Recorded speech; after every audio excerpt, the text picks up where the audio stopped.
Welcome to the Living the Dream podcast with Curveball. If you believe, you can achieve.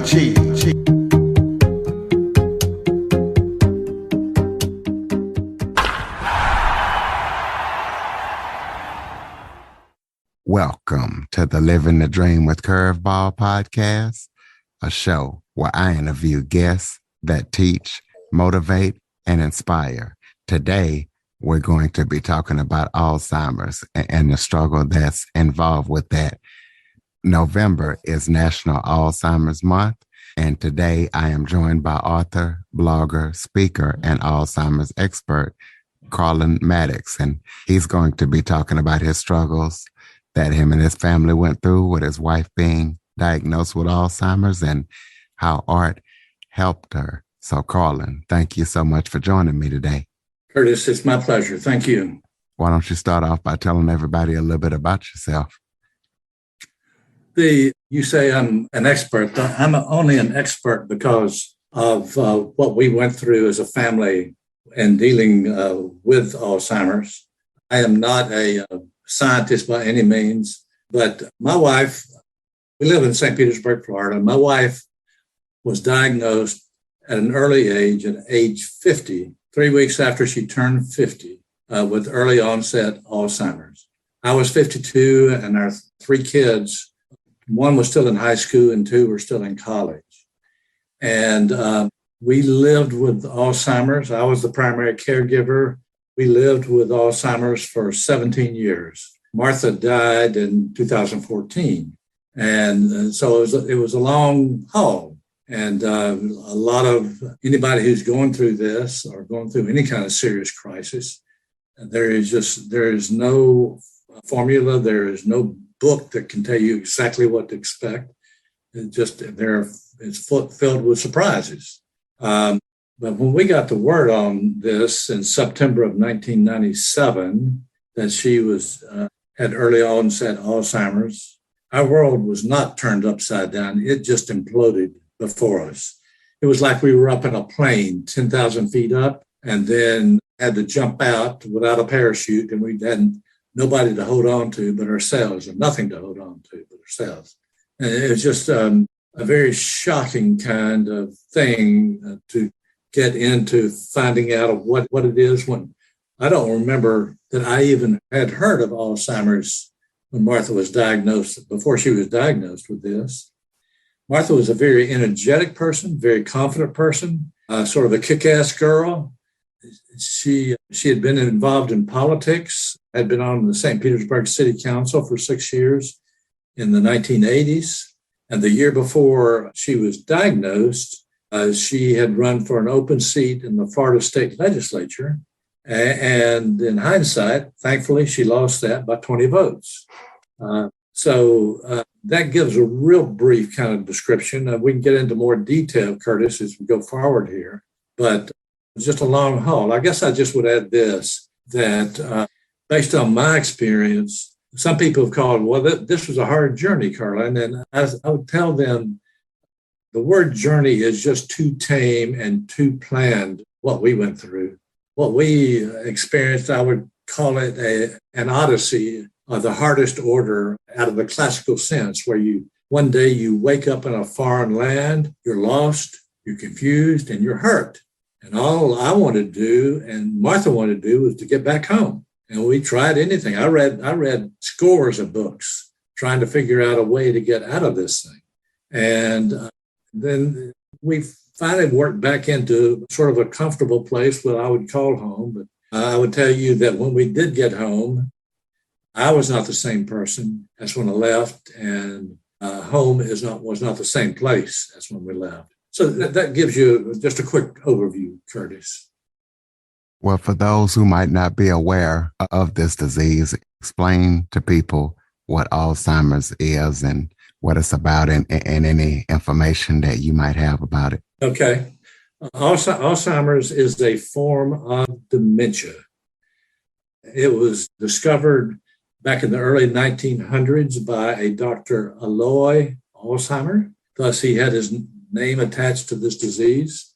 It did not become prominently known until, I would tell you, the early 2000s. When Martha was diagnosed in 1997, I look back on that period as being the dark ages. But in our case, with Martha, she ultimately lost her ability to talk. Her memory became non-existent. She lost the ability to take care of herself and to feed herself. And there were many times that she did not recognize me or recognize our children, but then there were sort of wondrous times when her eyes just opened and recognized who we were. So in terms of the magnitude of this thing, there are about 6.5 million people in the United States who have been diagnosed with this. The speculation is that there are a lot more than that, but they just haven't gone in for a diagnosis. If you add the volunteer family caregivers in with those 6.5 million who have Alzheimer's, if it were a state in this country, it would be the fourth or fifth largest state in the United States behind California, Texas, Florida, and New York. So it's a massive kind of and ever-growing kind of a disease. A lot of people think, well, it's just an old person's disease. In Martha's case, certainly the age I am now, in the mid-70s, 50 does not look old. But early onset is described as being anyone getting this disease under the age of 65. And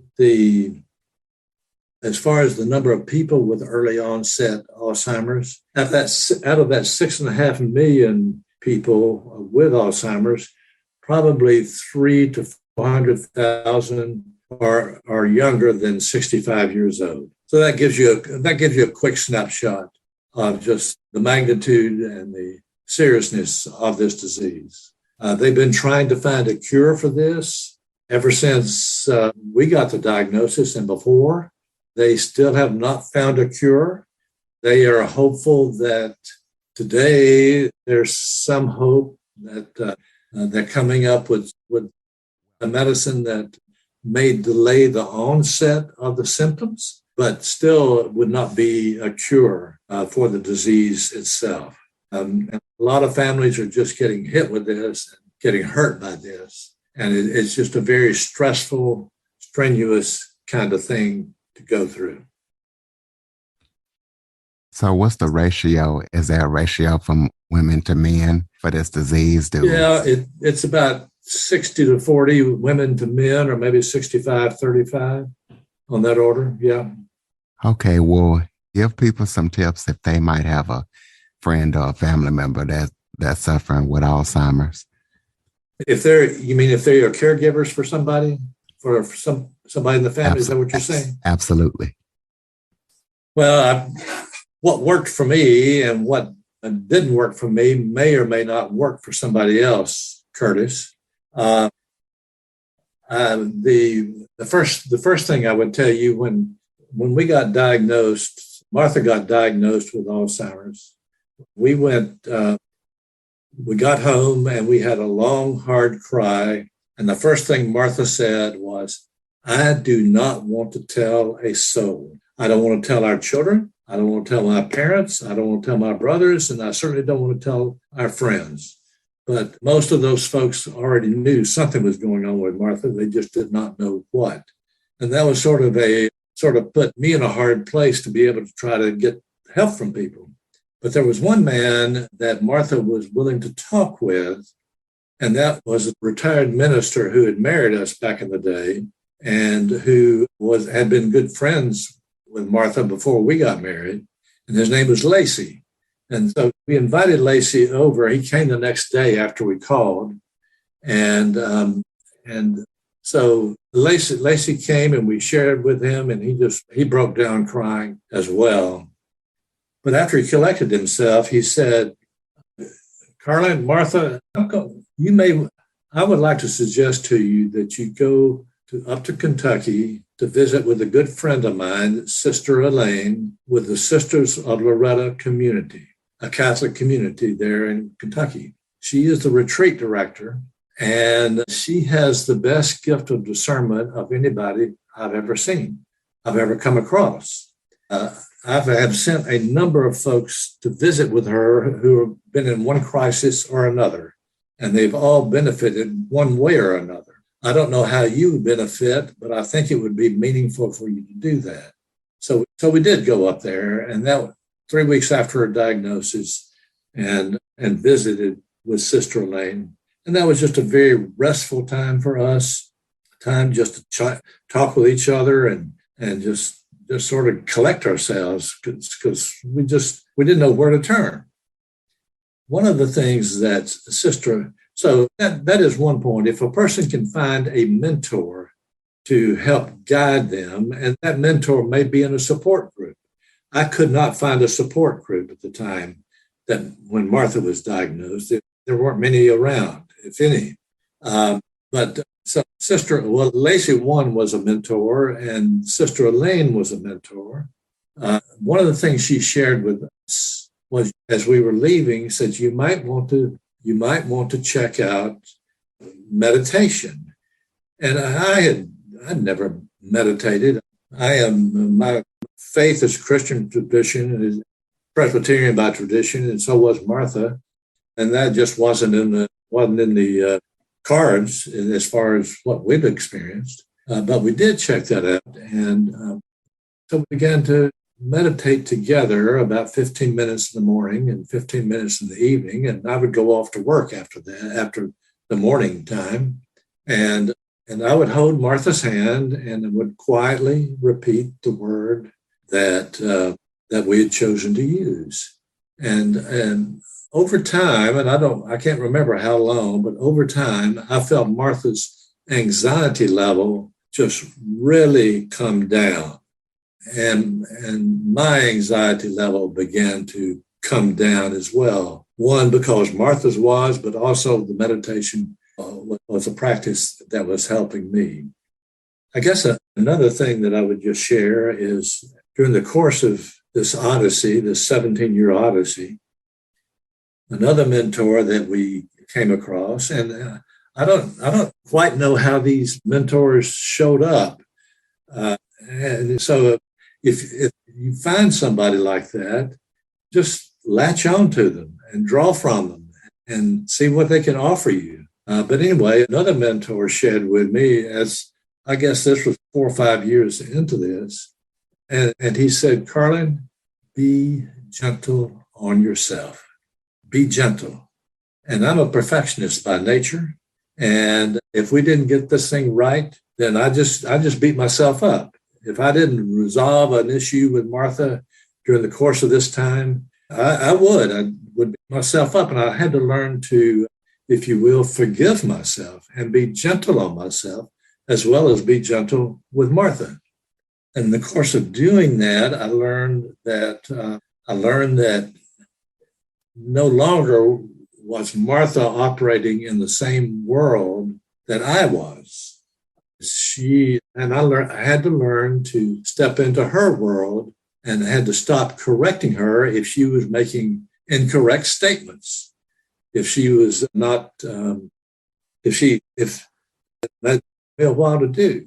But if you can short circuit, if a caregiver can short circuit the fact that you can handle this on your own, and you're the only one responsible for working with your spouse, then you will save yourself an awful lot of stress. It almost took me down until I learned. I mean, it was a stupid notion on my part that I was smart enough and big enough and that I could just handle all this on my own. I've learned all the way through the process. I could just tap people and call on people, one capacity or another, just for help if they were willing to do that. As we went through this odyssey, one of the first things I learned was that a crisis like this, Curtis, is not just a physical disease, not just a mental disease. There are emotional issues and spiritual issues that are wrapped up in this thing that not only relate to the moment that we're going through it, but coming out of our childhoods and whatever. And Martha felt like she needed to forgive her parents on some things. And I felt like the same thing with my parents. And so, yeah, there's just a lot of things. As I say, I'm sharing these. This is our story, but this is not a formula by which another caregiver would do theirs. But maybe you can pick up from our story just points that would be of value and of help.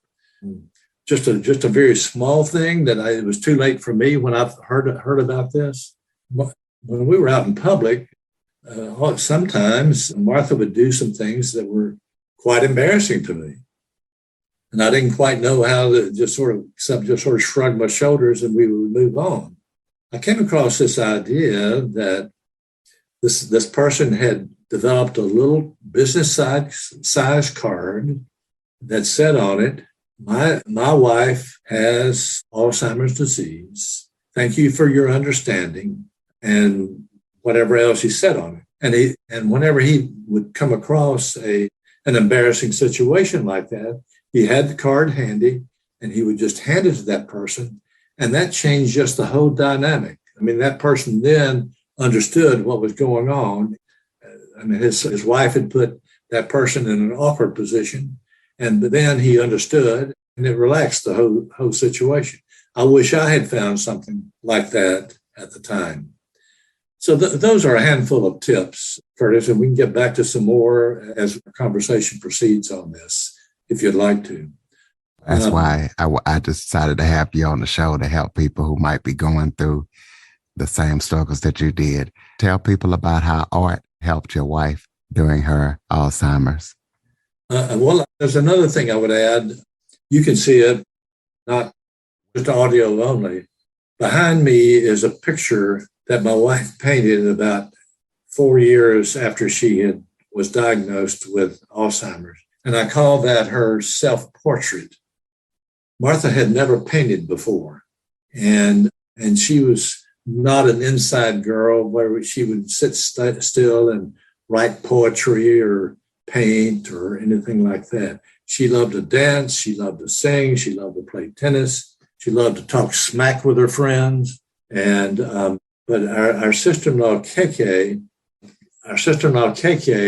came to Martha one time and said, "Martha, I'm in a watercolor painting class. Would you like to join me?" And Martha and KK were good friends. And Martha just took hold of the idea real quick. And she really got into the watercolor. And before then and after the diagnosis, Martha's confidence, and she was a very confident person, Martha's confidence just went through the floor and disappeared. But as she got into this painting, her confidence began to bloom again and come back around. And I loved it when she began to start bossing me around and saying, "I need this and I need that." And that was a cool thing. And that went on for about 2.5 to 3 years. And since that time, I've seen and read about other people who painting has been very helpful to them. Dancing has been very helpful. Music has been very helpful. So if your spouse has any kind of inclination like this, well, as I told you, Martha did not have an inclination like this. You just never know. So you can try something like that to see if that would help occupy her time and mind and do something that was really quite wonderful. Martha's art teacher told me at some point, said, "Carlen, I don't know where this coloration is coming from." Says, "I cannot teach this. It's coming from somewhere deep." And Martha was always a very colorful person. So I guess that was what was coming out in these paintings that she did. So that was a significant time for us during this period. Yes. Well, give some strategies for people who might have to deal with somebody that has Alzheimer's, but they might have to work as well. You know, they might be running a business or they might have a regular job. Give some strategies for that. Yeah. I had my own magazine here in the Tampa Bay area, business magazine, and so I couldn't be here 24/7. And for the first year or two, I felt comfortable with letting Martha be on her own. And but in terms of our magazine was profitable enough that I was able to afford a caregiver when Martha needed a caregiver to come in during the day. We were fortunate enough to be able to afford one. Not everybody can do that, I understand, but we were fortunate enough to be able to do that.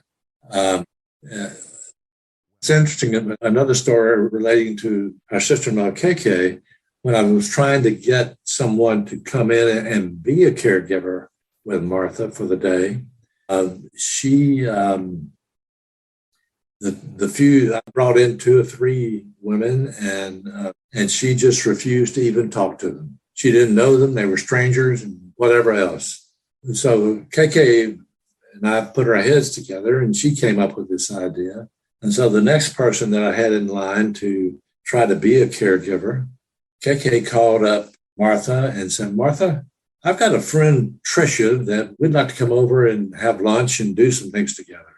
And so she brought this caregiver, Tricia, over for lunch, and they spent 3 or 4 hours together probably, and having lunch and having fun with each other. And then KK did that one more time. And then after that, Tricia was Martha's friend. And so Tricia then could be with Martha by herself and take care of Martha. But we had to get over that kind of hurdle. And so you need to tap other people's ideas. Today, I would tell you that there are a lot more support groups in relation to Alzheimer's than there were when Martha was diagnosed. And you need to find one that you're comfortable with, not just anyone, but find one that you're comfortable with. And these folks have their own ideas about what worked for them, and talk out with you and help you sort through things. That would be very important to do, to have other people to talk with. Another strategy would be to I know that we lived in the same town as Martha's parents, and her mother would come by and sit with Martha at times. And that worked out good and was very helpful. A couple of Martha's friends would come in and take her out to lunch, or take her walking, or give Tricia or give me a break for 2 or 3 hours, and wherever you can get a break and just de-stress. It's very important, Curtis. The stress factor can just build up on you, and without you even knowing it, and until you sort of blow up and you say, "Well, where'd that come from?" But there are a lot of good. The other thing I would tell you to do is, unlike when Martha was diagnosed, there are a lot of good caregiver guidebooks out there. And you can go to Amazon and look for them. There was one back in 1997, which is sort of the granddaddy of guidebooks, called The 36-Hour Day, and it had been updated through the years, I understand. So that may be worthwhile. In terms of, just share with you that I did write a book about our experience after Martha died in 2014. But our book, which is called A Path Revealed, How Hope, Love, and Joy Found Us in Deep and Amaze, called Alzheimer's. That is not a caregiver. That's not a guidebook. Alzheimer's is the context. It is a book of what we went through, the emotional and the spiritual, but there are things that you see that I write about in my book that were things I learned, but it's not just a typical kind of guidebook. But a lot of people have found this to be very beneficial, the book. It can be found on Amazon. And it could be found under the title name of Path Revealed or under my name, Carlen Maddux, which is spelled Carlen, Maddux, Maddux. But I'm not here to sell this book. I'm just offering it. That is our story. And it's very important to share stories with each other. And that's what you can do in support groups. That's what you can do with your friends. And so that's just critical to try to be able to compare stories, whether it's somebody close to you or whether it's reading a book like ours or reading a guidebook. It's important to do as much research as you can and to find what works for you and what doesn't work for you, and just not to give up, because it's very easy to give up through the course of time here. Well, do you have any current or upcoming projects that you're working on that people need to know about? Not upcoming. I've been writing a blog, Curtis. My website is carlenmaddux.com, and been doing that since 2015. So if anybody's interested, there's no charge on that. They can get on there, and when you sign up for it, you get a link to the archives of what we've written, what I've written. And it's not just about our story, but I've also interviewed other people with Alzheimer's or other forms of dementia and how they're dealing with it and how they're working their way through it. So they might find some good help there on my blog, my website, carlenmaddux.com. Yeah. Okay, well, close this out with some final thoughts. I got a final question for you. And any final thoughts that you might have. How can caregivers minimize conflict with the person that they're caring for? Close us out with that and any other thoughts that you might have. There's several ways. One, I mentioned earlier, realize that your loved one is not in the same world as you are anymore, and that your loved one is just not operating on the same wavelength. I also mentioned earlier about meditation. When Martha went into a nursing home in 2008, about a decade after she was diagnosed, and when I would visit in the nursing home, a lot of times Martha would be curled up in her chair or in her bed, and just all curled up with her arm behind her and just anxiety exuding from her. And what I did in those moments was sit down beside her and slip my hand into hers and begin to repeat the word that we had shared with each other earlier in this Odyssey. And there were many times, Curtis, that Martha's body would just unfold. And she either would go to sleep or she would look out the window or look at me. But there was just peace that began to settle over her and me in that room that's inexplicable and did not happen all the time. That was just important to sort of defuse the anxiety of whatever was causing the anxiety. And there's another thing that helped in terms of minimize the conflict was the greatest gift that I received during our time with Alzheimer's came from our children. When our two children returned home from college, graduated and returned home, they came to me one day and they said, "Daddy, we would like to give you a weekend, a month off. A weekend, a month off." That was a phenomenal kind of gift. And I would use that time to, more times than not, go up to nearby to a monastery where I could just be quiet, or I could go out into the orange groves and vent to the orange trees, or go walking, jogging, talk with the brothers up there, laugh with them, pray, cry, whatever, and not have to worry about whether Martha was being taken care of. And that certainly helped keep me defused. And I think Martha really enjoyed having the kids there on an occasional basis rather than just have me all the time. So that's just another thing in terms of, I would say that when you talk about reduce the conflict, what you're saying is how do I as a caregiver de-stress, and how do I help my spouse, my loved one, her stress level come down? And you might find yourself agreeing with your loved one who is making some outlandish statements, but rather than trying to argue them out of that position, many times I found myself just agreeing with Martha. Yeah, that seems to be right, Martha, and just change the subject. And we got off of that and did not try to get into a situation. I'm right and you're wrong. That's vital in this kind of disease.